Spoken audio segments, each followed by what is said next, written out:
By having a first cut, it helped us to see improvements that we need to make before we hand in our final product. The importance of a first cut is that we showed it to an audience of 16-year-olds, so that means they are within our target audience of 15 to 25, and it is getting their view on what we've done so far, so it's really important because they're a target audience and what they think matters. Before we presented our first cut to our group, we first explained that we hadn't yet finished the editing process and we still had a voiceover and we still had to make some of the sound levels the same. After we showed them our first cut, they suggested adding a soundtrack to create mood or tone to go with the thriller genre, which we are still planning on doing.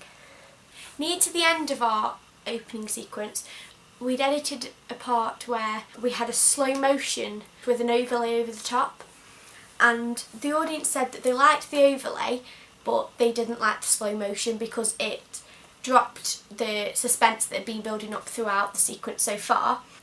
And originally we had tried the overlay without the slow motion, it didn't work, so we decided to just get rid of it altogether because we didn't like it without slow motion but the audience didn't like it with slow motion, so we decided to compromise and just get rid of it. The audience said they liked the flashback effect where it rewinds. A convention of the thriller genre is that you have low-key lighting. We filmed our opening sequence during the day and it was quite dull because it was cloudy, but it wasn't quite the thriller mood. So the audience suggested that we add a filter, so we're planning on doing that to make it look a bit more eerie. The first cut has really helped us a lot because it's made us aware of what we need to change and it's made us aware of what our audience of 15 to 25-year-olds want to see in a thriller.